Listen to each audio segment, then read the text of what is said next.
All right, welcome back. So here we'll be looking at volume of a cone. The volume of a cone. So what are objectives? So we want to calculate perpendicular or vertical height of a cone. Calculate the volumes of cones. So those are the two things we want to look at. So a cone is a special pyramid that we have said in the previous video, with a circular base. So just like Egyptian pyramid that we have. So you have it, and I've told you this is a mistake here. So this is supposed to be circular face. So okay.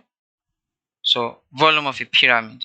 So ordinarily in mathematics, volume of a pyramid has a particular direction. So volume of any pyramid, be it a square base pyramid or rectangular base pyramid or triangular base pyramid or cone, follow this direction. So 1/3 times area of base times height. Area of what? Base times what? Height. So that is, so if you want to find volume of cone now, so what will it be? So volume of a cone we also follow in the same direction. So area of base times height. So what is the base of a cone? The base of a cone is a circle, right? It's a circle. So an area of a circle is what? Pi r squared. Then the height still remains as what? Height. So therefore, so volume of a cone is 1/3 pi r square h. So meaning that if you look at this pi r square h is a volume of a cylinder, which means volume of a cone is 1/3 of a volume of a cylinder. That's so once you know the volume of a cylinder, you already know the volume of what? Of a cone. So just divide it by 3. Alright, pi r square h divided by 3 is the volume of a cone. So I hope this is very clear. So let's now look at its application. So example. So the base diameter of a right cone is 10 centimeters and its slant height is 13 centimeters. We've done this. I just need to explain this again. Uh, Finding perpendicular height of the cone. So we have possible you'll be given a slant height and you're looking for the volume. So we need to explain this. So firstly, find the perpendicular height of the cone, then you find the volume of the cone. So just the same way as we have here. So we have, this is the cone. We are given the slant height to be 13 centimeters and diameters to be 10 centimeters. So which means the radius to be 5 centimeters. Then we come up with a right angle triangle. This is it from here by this.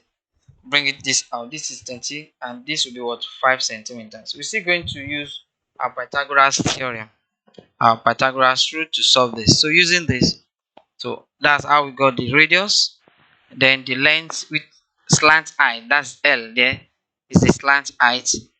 Using Pythagoras rule, which says hypotenuse square equals opposite squared plus what? Adjacent square.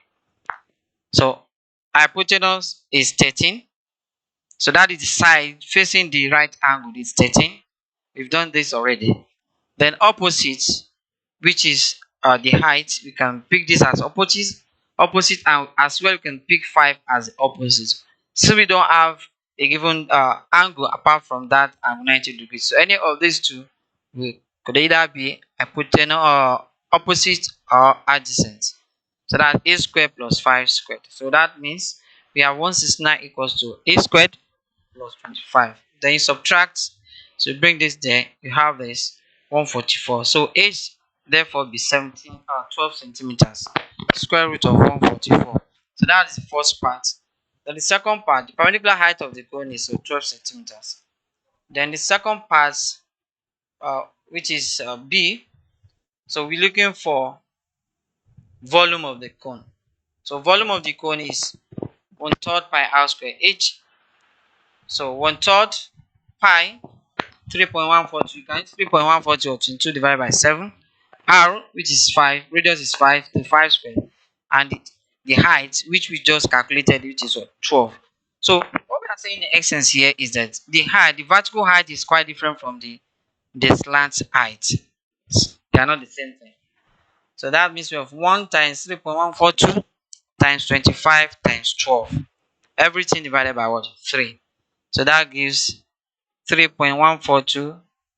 Okay, yes, what I did here, I cancelled 3 here, 1. 3 in 12 are 4. That's why we have this 4 here. When you multiply everything, you have this, and that gives 314 2 centimeters cube. This is volume.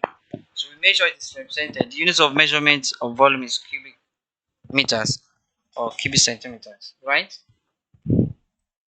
So that's to three single because we have this. And that is that. So we're going to solve this for me.